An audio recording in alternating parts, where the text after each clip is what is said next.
ચોક્કસ ઉષ્માનો જથ્થો છે એ ચોક્કસ સમયગાળા દરમિયાન પસાર કરીએ ઘન પદાર્થમાં તો એનું મૂલ્ય આપણને આ સમીકરણ પરથી મળે -k × delta T by delta X into ક્ષેત્રફળ એ. હવે delta Q by delta T ને આપણે h વડે દર્શાવીએ તો એને આપણે કહીશું ઉષ્મા પ્રવાહ. ઉષ્મા પ્રવાહ h નું મૂલ્ય આપણને -k × delta T by delta X into A દ્વારા મળે છે. આપણે ઉષ્મા પ્રવાહનું જે મૂલ્ય મેળવ્યું -k × ડેલ્ટા ટી છેદમાં ડેલ્ટા એક્સ ઇન્ટુ એ. હવે આ સૂત્રમાં delta T by delta X એટલે કે પ્રચલનનું મૂલ્ય 1 હોય એટલે કે એકમ પ્રચલન ધરાવતો પદાર્થ છે ઇન્ટુ એરિયા એનું મૂલ્ય પણ 1 હોય તો આપણને મૂલ્ય એ ઉષ્મા પ્રવાહનું h બરાબર -k જેટલું મળશે. એનો અર્થ એવો થયો કે કોઈક એકમ આડછેદવાળો એટલે કે આપણે ક્ષેત્રફળ 1 લીધું છે અને એકમ તાપમાન પ્રચલન ધરાવતું સમતલ છે. એ સમતલમાંથી લંબ રૂપે ઉષ્મા પ્રવાહનું મૂલ્ય જે આપણને મળે તેને તે પદાર્થની આપેલા તાપમાને ઉષ્મા વાહકતા કહે છે. અહીંયા આપણે એરિયા A = 1 મીટર સ્ક્વેર તથા dt બાય dx એ છે -1 કિલોમીટર ઇન્વર્સ. તો dq બાય dt નું મૂલ્ય એટલે કે ઉષ્મા પ્રવાહ h નું મૂલ્ય આપણને k જેટલું મળે છે. અહીંયા k ને ઉષ્મા વાહકતા કહીશું. એટલે કે ઉષ્મા વાહકતાની વ્યાખ્યા આપણને શું મળે છે?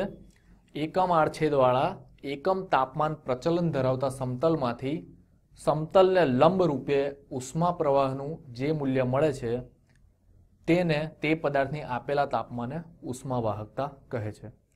ઉષ્મા વાહકતાનું જે આપણે મૂલ્ય મેળવ્યું એના પરથી એનો એકમ આપણને મળે છે calorie second inverse, metre inverse, kelvin inverse અથવા તો watt metre inverse, kelvin inverse. આ થશે ઉષ્મા વાહકતાનો એકમ. આપણે સમતલમાં ઉષ્માનું વહન કઈ રીતે થાય છે તે જોયું. એ જ રીતે હવે સળિયામાં ઉષ્માનું વહન કઈ રીતે થાય છે તે અહીંયા દર્શાવ્યું છે.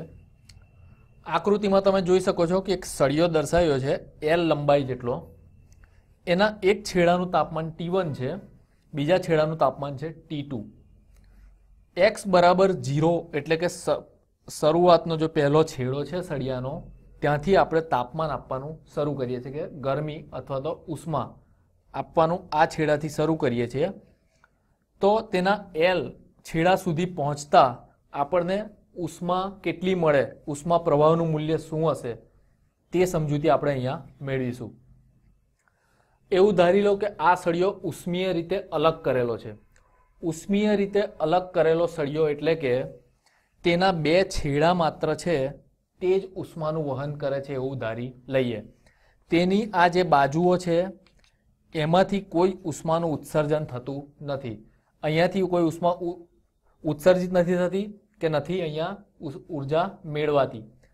પણ બે છેડા આગળથી જ ઉષ્માનું વહન થાય છે. અહીંયાથી ઉષ્મા સળિયો મેળવે છે અને બીજા છેડાથી ઉષ્મા ગુમાવે છે. એટલે કે ઉષ્મીય રીતે અલગ કરેલો સળિયો છે જેના એક છેડાનું તાપમાન T1 છે જ્યાંથી આપણે ઉષ્મા આપવાનો શરૂ કરીએ છીએ અને બીજો છેડો છે T2 જ્યાંથી એ સળિયો ઉષ્મા ગુમાવે છે. એવું ધારી લઈએ કે આ સળિયાનું આડછેદ છે A, એની કુલ લંબાઈ છે કેપિટલ L. હવે જ્યારે જે સમયે આપણે ઉષ્મા આપવાનું શરૂ કરીએ છીએ એ સમય T બરાબર 0 છે અને x બરાબર 0 છેડા આગળ તાપમાન છે T1. આપણે ઉષ્મા આપવાનું શરૂ કર્યા પછીના અમુક સમય બાદ એવું ધારી લઈએ કે T બરાબર ઇન્ફાઇનાઇટ સમયે કોઈ પણ સમયે આ જે ઉષ્મા પ્રવાહનું મૂલ્ય છે દરેક આડછેદ આગળ આપણે માપીએ તો એ આપણને એક જ મૂલ્ય મળશે. અમુક સમય પછી આપણે ઉષ્મા પ્રવાહનું મૂલ્ય dq બાય dt એ અચળ થઈ જશે. સળિયામાં આપણે જેમ તાપમાન આપતા જઈશું એક છેડાથી અને થોડા સમય પછી એ ઉષ્મા પ્રવાહનું મૂલ્ય માપીશું dq બાય dt તો એ અચળ થઈ જશે.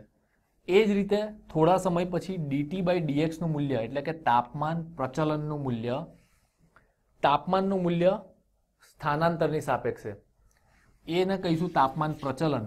એ મૂલ્ય પણ અમુક સમય પછી આપણને અચળ મળશે. તો આ અવસ્થાને ઉષ્માની સ્થાયી ઉષ્મા અવસ્થા કહે છે.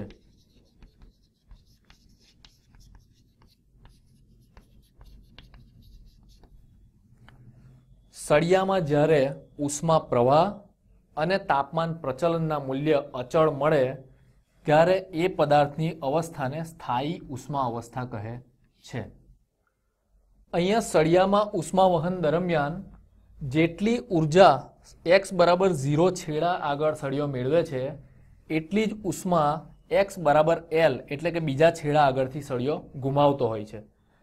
આ રીતે જ ઉષ્મા પ્રવાહ ચાલુ રહે છે. જેટલી ઉષ્મા મેળવશે એટલી જ પાછી બીજા છેડાથી ગુમાવી દેશે. આ પ્રક્રિયાને લીધે અહીંયા ઉષ્મા પ્રવાહ dq/dt અને તાપમાન પ્રચલન dt/dx અચળ રહેતા હોય છે અને એ અવસ્થા આપણને મળે છે સ્થાયી ઉષ્મા અવસ્થા. સળિયાની સ્થાયી ઉષ્મા અવસ્થા દરમિયાન T1 > T2 આપણે જોઈ ગયા કે સળિયાના x બરાબર 0 છેડાનું તાપમાન બીજા છેડા કરતાં વધારે છે. dt/dx એક જ મૂલ્ય છે એટલે કે અચળ છે. સ્થાયી ઉષ્મા અવસ્થા દરમિયાન આપણે જોયું તો dt/dx બરાબર શું થાય તો T1 - T2 છેદમાં લંબાઈ L. dx એટલે કે લંબાઈ જે છે કુલ લંબાઈ L, dt એટલે કે તાપમાનનો તફાવત T1 - T2 અને આ હંમેશા એક છેડાથી બીજા છેડા તરફ જતા ઘટતું જાય છે એટલે આપણે નિશાની લીધી છે માઇનસ, ઋણ નિશાની છે. ઉષ્મા પ્રવાહનું સૂત્ર આપણે મેળવ્યું dq/dt = Ka × dt/dx. તો dt/dx ની જગ્યાએ હવે આપણે આ સૂત્રમાં આ કિંમત મૂકીએ તો એ આપણને મળશે Ka × dt/dx ની જગ્યાએ T1 - T2 છેદમાં L. અહીંયા dq/dt એ પણ સ્થાયી ઉષ્મા અવસ્થા દરમિયાન અચળ રહે છે. આપણે જોઈ ગયા ઉષ્મા પ્રવાહ પણ એટલે આપણે એને કેપિટલમાં જ q/t દ્વારા દર્શાવી શકીએ. કેપિટલ Q દ્વારા ઉષ્મા પ્રવાહને દર્શાવી શકીએ. T1 - T2 છેદમાં L. તેથી ઉષ્મા પ્રવાહ Q બરાબર Ka × T1 - T2 છેદમાં L ઇન્ટુ સમય t. સમય t ને સમીકરણની જમણી તરફ લઈ ગયા. અહીંયા સ્થાયી ઉષ્મા અવસ્થા દરમિયાન ઉષ્માનો જે જથ્થો છે તેનું મૂલ્ય આપણને આ સૂત્ર દ્વારા મળે છે Ka × T1 - T2 છેદમાં L ઇન્ટુ સમય t. આ છે સ્થાયી ઉષ્મા અવસ્થા દરમિયાનની ઉષ્મા.